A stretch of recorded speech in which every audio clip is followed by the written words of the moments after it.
ഓം നമോ ഭഗവതേ വാസുദേവായ. പ്രിയ സജ്ജനങ്ങളെ, എല്ലാവർക്കും നമസ്കാരം. സത്സംഗവേദിയിൽ നമ്മൾ ശ്രീമദ് ഭഗവത്ഗീതയിലെ 18-ാം അധ്യായമായ മോക്ഷസന്യാസ യോഗത്തിലെ 22 ശ്ലോകങ്ങളാണ് പൂർത്തിയാക്കിയത്. ഇന്ന് നമുക്ക് 23-ാമത്തെ ശ്ലോകം നോക്കാം. നിയതം സംഗരഹിതം അരാഗദ്വേഷതകൃതം അഫലപ്രേപ്സുനാ കർമ്മ യത് സാത്വികമുച്യതേ. അഫലപ്രേപ്സുന, ഫലപ്രതീക്ഷ ഇല്ലാതെ, ഫലകാംക്ഷയില്ലാതെ, സംഗരഹിതം, നിസ്സംഗതയോടെ, അഥവാ മമത്വചിന്ത കൂടാതെ, അരാഗദ്വേഷതഃ, രാഗദ്വേഷങ്ങൾ കൂടാതെ, കൃതം, ചെയ്യുന്ന, നിയതം കർമ്മ, നിയതമായ കർമ്മം, അഥവാ അവനവനിൽ വന്നുചേരുന്ന കർമ്മങ്ങൾ, യത്, ഏതോ, തത്, അത്, സാത്വികം ഉച്യതേ, സാത്വികം എന്ന് പറയപ്പെടുന്നു. കഴിഞ്ഞ 3 ശ്ലോകങ്ങളിൽ ജ്ഞാനത്തെ പറ്റിയാണ് പറഞ്ഞത്. അത് സാത്വികം, രാജസികം, താമസികം, ഇങ്ങനെ ജ്ഞാനം 3 വിധത്തിലുണ്ട് എന്നാണ് പറഞ്ഞത്. ഈ ശ്ലോകത്തിൽ കർമ്മത്തെ പറ്റിയാണ് പറയുന്നത്. സാത്വികമായ കർമ്മം എന്ത് എന്നാണ് പറയുന്നത്. ഫലപ്രതീക്ഷയില്ലാതെ നിസ്സംഗതയോടും, അതായത് മമത്വചിന്ത കൂടാതെയും രാഗദ്വേഷങ്ങൾ കൂടാതെയും ചെയ്യുന്ന നിയതകർമ്മങ്ങൾ, അതായത് അവനവനിൽ വന്നു ചേർന്ന അവനവൻ്റെ കർത്തവ്യങ്ങളായ നിക്ഷിപ്തമായ കർമ്മങ്ങൾ ഏതോ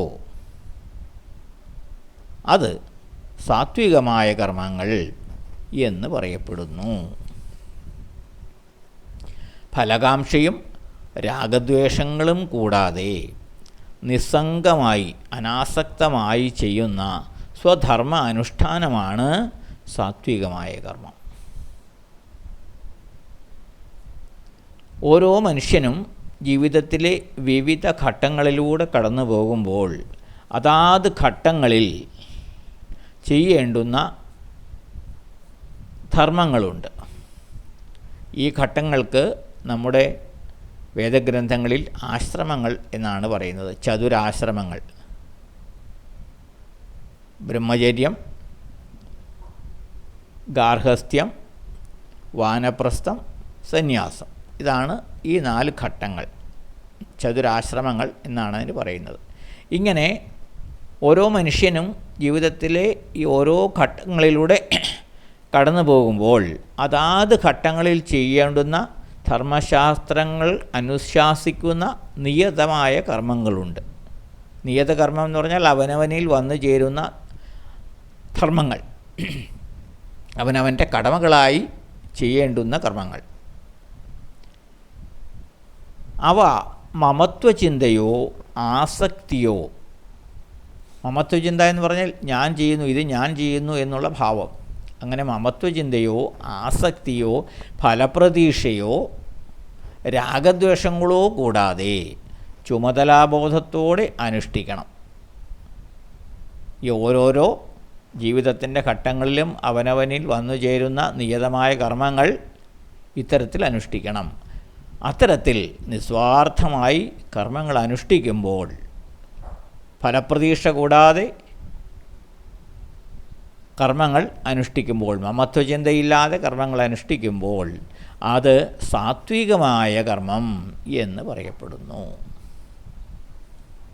ഉദാഹരണത്തിന് ശാസ്ത്രജ്ഞർ, തന്ത്രജ്ഞർ, സാമൂഹ്യ പരിഷ്കർത്താക്കൾ, സന്യാസി ശ്രേഷ്ഠന്മാർ, ഇവരെല്ലാം അവരവരിൽ നിക്ഷിപ്തമായ ജീവിത സാഹചര്യങ്ങൾക്കനുസരിച്ച് അവരവരിൽ നിക്ഷിപ്തമായ, അവരവരിൽ വന്നു ചേരുന്ന കർമ്മങ്ങൾ ഇത്തരത്തിൽ അനുഷ്ഠിക്കുമ്പോഴാണ് അത് സാത്വികമായ കർമ്മങ്ങളായി മാറുന്നത്. തന്നിൽ വന്നു ചേരുന്ന നിയുക്ത കർമ്മങ്ങൾ സ്വാർത്ഥചിന്തകൾ കൂടാതെ ഇത് തൻ്റെ കർത്തവ്യമാണ് എന്ന ബോധത്തോടെ അനുഷ്ഠിക്കണം. ഇതെല്ലാം ചെയ്യുന്നത് താനാണ് എന്ന മമത്വചിന്തയും പാടില്ല. എല്ലാം ഈശ്വര നിശ്ചയമാണെന്നും താൻ വെറും ഉപകരണം മാത്രമാണെന്നും ഇത് തന്നിൽ വന്നു ചേർന്ന തൻ്റെ ഉത്തരവാദിത്വമാണ് എന്നും കടമയാണെന്നുമുള്ള ഉദാത്തമായ ചിന്തയോടുകൂടി ചെയ്യുന്ന കർമ്മങ്ങളാണ് സാത്വികമായ കർമ്മങ്ങൾ. സാത്വികമായ ജ്ഞാനവും സാത്വികമായ കർമ്മങ്ങളും പരസ്പരം പൂരകങ്ങളാണ്. സാത്വികമായ ജ്ഞാനത്തിൽ നിന്നേ സാത്വികമായ കർമ്മങ്ങൾ ഉണ്ടാവുകയുള്ളൂ. സാത്വികമായ ആ അറിവുണ്ടെങ്കിലേ സാത്വികമായി കർമ്മങ്ങൾ അനുഷ്ഠിക്കാനും സാധിക്കുകയുള്ളൂ. ഇതാണ് ഈ ശ്ലോകത്തിലൂടെ ഭഗവാൻ പറയുന്നത്. അടുത്ത ശ്ലോകം നമുക്ക് അടുത്ത ദിവസം നോക്കാം. എല്ലാവർക്കും നന്ദി, നമസ്കാരം. ഓം നമോ ഭഗവതേ വാസുദേവായ.